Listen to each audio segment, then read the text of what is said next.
Hi hello ನಮಸ್ಕಾರ. ನೀವು ನೋಡ್ತಾ ಇದ್ದೀರಾ ನ್ಯಾಷನಲ್ ಟಿವಿ. ನಾನು ಸ್ವಾತಿ ಸಾಲ್ಯನ್. ಇತ್ತೀಚೆಗೆ ಒಂದು ಸಿನಿಮಾ ಸಾಕಷ್ಟು ಸೋಷಿಯಲ್ ಮೀಡಿಯಾದಲ್ಲೇ ಸದ್ದನ್ನು ಮಾಡ್ತಾ ಇದೆ.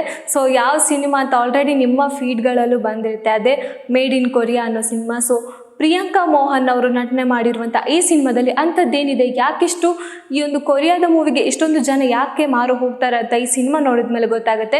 ಯಾಕಂದರೆ ಈ ಕೊರಿಯಾದಲ್ಲಿರುವಂತಹ ಒಂದು ಅಭಿನಯ ಆಗಿರ್ಬೋದು, ಅವ್ರು ಮಾಡುವಂಥ ಒಂದು ಅಭಿನಯ ಆಗಿರ್ಬೋದು, ಸಾಕಷ್ಟು ನಮ್ಮ ಕನ್ನಡಿಗರಾಗಿರ್ಬೋದು ಅಥವಾ ಇಲ್ಲೇ ನಮ್ಮ ದೇಶದಲ್ಲಿರುವಂಥ ಎಷ್ಟೋ ವ್ಯಕ್ತಿಗಳನ್ನು ಆಕರ್ಷಿಸುವುದನ್ನು ನಾವು ನೋಡೇ ಇರ್ತೀವಿ. ಸೊ ಅಂಥದ್ರಲ್ಲಿ ಈ ಒಂದು ಸಿನಿಮಾ ಯಾಕೆಷ್ಟು ವೈರಲ್ ಆಗ್ತಾ ಇದೆ, ಅದರಲ್ಲೂ ಸೋಷಿಯಲ್ ಮೀಡಿಯಾ ಓಪನ್ ಮಾಡಿದ ತಕ್ಷಣ ಈ ಸಿನಿಮಾದ ಬಗ್ಗೆನೇ ಓಡಾಡ್ತಾ ಇದೆ. ಸೊ ಅಂಥದ್ದೇನಿದೆ ಈ ಸಿನಿಮಾದಲ್ಲಿ ಅಂತ ನೋಡೋಕ್ಕಂತೂ ನಾನು ಕ್ಯೂರಿಯಾಸಿಟಿಯಲ್ಲಿ ಈ ಸಿನಿಮಾವನ್ನು ನೋಡಿದೆ. ಬಟ್ ಈ BTS ಲವರ್ ಆಗಿರ್ಬೋದು, BTS ಅನ್ನು ಇಷ್ಟಪಡೋರಾಗಿರ್ಬೋದು, ಆಲ್ರೆಡಿ ಅವ್ರಿಗೆ ಗೊತ್ತಿರುತ್ತೆ ಕೊರಿಯಾದ ಸಿನಿಮಾಗಳು ಹೇಗಿರ್ಬೋದು ಅಥವಾ ಅಲ್ಲಿರೋ ಡ್ರಾಮಾ ಒಂದು ಯಾವ ರೀತಿ ಮಾಡ್ತಾರೆ ಅನ್ನೋದು. ಸೊ ಹಾಗಾಗಿ BTS ಲವರ್ ಅಂತ ಹೇಳಿದ ತಕ್ಷಣ ಅವರನ್ನು ಗೇಲಿ ಮಾಡೋದಾಗಿರ್ಬೋದು ನಾವು ನೋಡಿ ಇರ್ತೀವಿ. BTS ಲವರ್ ಅಂತ ಕೆಲವೊಬ್ರು ಇನ್ಸ್ಟಾ ಪೋಸ್ಟ್ಗಳಲ್ಲಿ ಆಗಿರ್ಬೋದು ಅಥವಾ ಇನ್ಸ್ಟಾ ಪ್ರೊಫೈಲ್ಗಳಲ್ಲಿ ಆಗಿರ್ಬೋದು, ಅದು ಅವರ ವಾಟ್ಸಪ್ ಸ್ಟೇಟಸ್ಗಳಲ್ಲಿ ಆಗಿರ್ಬೋದು ಎಲ್ಲ ಹಾಕ್ಕೊಂಡಿರ್ತಾರೆ. ಹಾಗಾದರೆ BTS ಏನು ಅನ್ನೋದನ್ನು ಸಾಕಷ್ಟು ಜನಗಳಿಗೆ ಒಂದು ಕ್ಯೂರಿಯಾಸಿಟಿ ಕೂಡ ಇತ್ತು. ಆಮೇಲೆ BTSಗೆ ಯಾಕೆ ಇಷ್ಟು ಜನ ಮಾರು ಹೋಗ್ತಾರೆ, ಅದರಲ್ಲೂ ಕೊರಿಯಾದ ವೆಬ್ ಸೀರೀಸ್ಗಳಿಗೆ ಯಾಕೆ ಅಷ್ಟೊಂದು ಜನ ಮಾರು ಹೋಗ್ತಾರೆ ಅಂತ ನೋಡೋದಾದರೆ ಈ ಸಿನಿಮಾದ ಮೂಲಕ ಗೊತ್ತಾಗುತ್ತೆ. ಅವರ ಒಂದೊಂದು ಅಭಿನಯ ಆಗಿರ್ಬೋದು, ನಮ್ಮ ಕನ್ನಡ ಚಿತ್ರರಂಗದಲ್ಲಿ ಆಗಿರ್ಬೋದು ಅಥವಾ ಸಾಕಷ್ಟು ಒಂದು ಇಡೀ ನಮ್ಮ ದೇಶಾದ್ಯಂತ ಒಂದು ಸಿನಿಮಾಕ್ಕೆ ಒಂದು ಆಕರ್ಷಣೆಗೊಳಗಾಗೋದು ಸಾಕಷ್ಟು ಜನ ಇದ್ದಾರೆ. ಅದರಲ್ಲಿ ಬೇರೆ ದೇಶದ ಸಿನಿಮಾದಲ್ಲಿಯ ಕಲ್ಚರ್ಗಳನ್ನು ತಿಳ್ಕೊಳ್ಳುವಂಥ ವಿಷಯದ ಬಗ್ಗೆ ಸಾಕಷ್ಟು ಜನಗಳಿಗೆ ಒಂದು ಕುತೂಹಲ ಹೆಚ್ಚೇ ಇರುತ್ತೆ. ಅಂಥದ್ರಲ್ಲಿ ಈ ಸಿನಿಮಾದಲ್ಲಿ ಒಂದು ಹುಡುಗಿ, ಸಾಮಾನ್ಯ ಹುಡುಗಿ, ಅವಳಿಗೆ ಕೊರಿಯಾ ದೇಶಕ್ಕೆ ಹೋಗಬೇಕು ಅನ್ನೋ ಆಸೆ ಇರುತ್ತೆ. ಯಾಕಂದರೆ ನಾವು ಆಲ್ರೆಡಿ BTS ಅನ್ನು ಇಷ್ಟಪಡೋರು ಕೊರಿಯಾ ದೇಶಕ್ಕೆ ಹೋಗ್ತಾರೆ, ಕೊರಿಯಾ ದೇಶದಲ್ಲಿ ಇರಬೇಕು ಅನ್ನೋ ಸಾಕಷ್ಟು ಆಸೆಗಳಾಗಿರ್ಬೋದು. ಎಷ್ಟೋ ನಾವು ಕೇಸ್ಗಳನ್ನು ಕೂಡ ನೋಡಿದ್ದೀವಿ.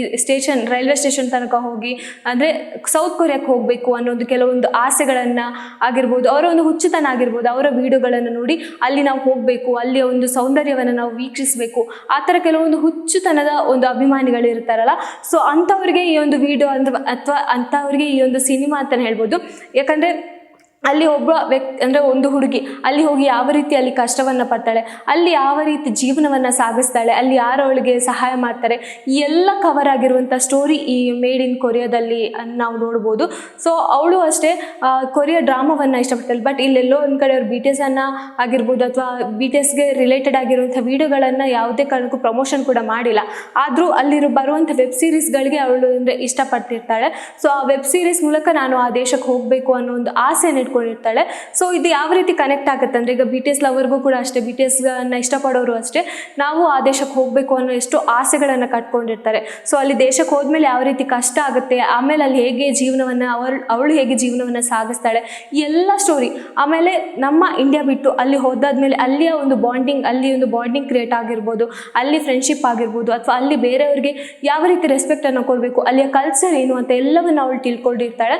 ಸೊ ಹಾಗಾಗಿ ಅಲ್ಲಿ ಅವಳು ಏಳು ಬೀಳನ್ನು ನೋಡಿಕೊಂಡು ಅಂದರೆ ಇಲ್ಲಿ ಅವಳು ಏಳು ಬೀಳನ್ನು ನೋಡಿಕೊಂಡು ಆಮೇಲೆ ಕೊರಿಯಾ ದೇಶಕ್ಕೆ ಹೋಗ್ತಾಳೆ. ಅಲ್ಲೂ ಒಂದು ಸ್ವಲ್ಪ ದಿನ ಅವಳಿಗೆ ಕಷ್ಟ ಆಗುತ್ತೆ ಅಲ್ಲಿ ಜನಗಳ ಜೊತೆ ಮಿಂಗಲ್ ಆಗೋಕ್ಕೆ. ಸೊ ಅಲ್ಲಿ ಜನಗಳಿಗೆ ಏನಪ್ಪ ಅಂದರೆ ಇಂಗ್ಲೀಷ್ ಬರಲ್ಲ, ಇಲ್ಲಿ ಇವಳಿಗೆ ಆ ಭಾಷೆ ಬರಲ್ಲ. ಸೊ ಅಲ್ಲಿ ಯಾವ ರೀತಿ ಅವಳು ಮ್ಯಾನೇಜನ್ನು ಮಾಡ್ತಾಳೆ, ಅಲ್ಲಿ ಅವಳಿಗೆ ಒಬ್ಬ ಫ್ರೆಂಡ್ ಪರಿಚಯ ಆಗ್ತಾನೆ. ಸೊ ಅವನು ಯಾವ ರೀತಿ ಅವಳಿಗೆ ದಾರಿ ತೋರಿಸ್ತಾನೆ, ಕೆಲಸಕ್ಕೆ ಸೇರ್ಕೋಬೇಕು ಅನ್ನೋ ಒಂದು ಹಂಬಲ ಇರುತ್ತೆ. ಸೊ ಅದಕ್ಕೆ ಅವನು ಯಾವ ರೀತಿ ಅವಳಿಗೆ ಹೆಲ್ಪ್ ಮಾಡ್ತಾನೆ, ಈ ಥರ ಎಲ್ಲ ಒಂದು ಪುಟ್ಟ ಕ್ಯೂಟ್ ಆಗಿರುವಂಥ ಸ್ಟೋರಿ ಈ ಸಿನಿಮಾದಲ್ಲಿ ಅಡಗಿದೆ. ಸೊ ಸಾಕಷ್ಟು ಜನಗಳಿಗೆ ಈ ಒಂದು ಕ್ಲಾರಿಟಿ ಆಗಿರ್ಬೋದು, ಈ ಒಂದು ಕೈಂಡ್ನೆಸ್ ಅಂತಲೇ ಹೇಳ್ಬೋದು ಈ ಸಿನಿಮಾದಲ್ಲಿ ಅಡಗಿದೆ. ಸೊ ಅಂಥ ಒಂದು ಕಂಟೆಂಟ್ ಇರೋ ಸಿನಿಮಾನೇ ಸಾಕಷ್ಟು ಜನಗಳಿಗೆ ಇಷ್ಟ ಆಗುವಂಥದ್ದು. ಸೊ ಆ ಒಂದು ಬೇಸ್ ಮೇಲೆ ಈ ಒಂದು ಸಿನಿಮಾವನ್ನು ನಿರ್ಮಾಣ ಮಾಡಿದ್ದಾರೆ. ಇದರಲ್ಲಿ ಪ್ರಿಯಾಂಕಾ ಮೋಹನ್ ಅವರ ಆ್ಯಕ್ಟಿಂಗ್ ಅಂತೂ ಸಖತ್ತಾಗಿ ಆ್ಯಕ್ಟಿಂಗ್ ಮಾಡಿದ್ದಾರೆ. ಆ ದೇಶದಕ್ಕೆ ಹೋಗಿ ಆ ದೇಶದ ಜನರ ಜೊತೆ ಹೇಗೆ ಮಿಂಗಲ್ ಆಗೋದು, ಆ ಸಣ್ಣ ಸಣ್ಣ ಆ್ಯಕ್ಟಿಂಗ್ಗಳನ್ನು ಕೂಡ ಅವರು ಎಷ್ಟು ಅಚ್ಚುಕಟ್ಟಾಗಿ ಮಾಡಿದ್ದಾರೆ ಅಂದರೆ ರಿಯಲಿಸ್ಟಾಗಿ ಅನಿಸುತ್ತೆ. ಅಂದರೆ ಅವ್ರು ನಿಜವಾಗ್ಲೂ ಅಲ್ಲಿ ಹೋಗಿ ಈ ಥರ ಕಷ್ಟಪಡ್ತಿದ್ದಾರೆ ಅನ್ನೋ ಫೀಲ್ ಕೂಡ ನಮಗೆ ಈ ಸಿನಿಮಾದಲ್ಲಿ ನೋಡೋಕ್ಕೆ ಸಿಗುತ್ತೆ. ಸೊ ಸೋಷಿಯಲ್ ಮೀಡಿಯಾ ಓಪನ್ ಮಾಡಿದ ತಕ್ಷಣ ಈ ಸಿನಿಮಾದ ರೀಲ್ಸ್ಗಳೇ ಓಡಾಡ್ತಿತ್ತು. ಸೊ ನನಗೂ ಕ್ಯೂರಿಯಾಸಿಟಿ ಆಯಿತು, ಏನು ಈ ಸಿನಿಮಾದ ಬಗ್ಗೆ ಸಾಕಷ್ಟು ಜನ ಇಷ್ಟೊಂದು ಮಾತಾಡ್ತಿದೆ, ಏನು ಈ ಸಿನಿಮಾದ ಬಗ್ಗೆನೇ ಫೀಡಲ್ಲಿ ಬರ್ತಾ ಇದೆ ಅಲ್ವಾ ಅಂತ ನೋಡೋಕ್ಕೆ ನಾನು ಹೋದೆ. ಸೊ ಸಿನಿಮಾ ಕೂಡ ತುಂಬ ಚೆನ್ನಾಗಿದೆ. ಕೊರಿಯಾದ ಒಂದು ಕಲ್ಚರ್ ಆಗಿರ್ಬೋದು, ಕೊರಿಯಾ ದೇಶದವರ ಒಂದು ವಿಡಿಯೋಗಳು, ವೆಬ್ ಸೀರೀಸ್ಗಳನ್ನು ಯಾರೆಲ್ಲ ಇಷ್ಟಪಡ್ತಾರೋ ಅವ್ರಿಗೆ ಈ ಸಿನಿಮಾ ಅಂತೂ ಸಿಕ್ಕಾಪಟ್ಟೆ ಇಷ್ಟ ಆಗೋದಂತೂ ಗ್ಯಾರಂಟಿ.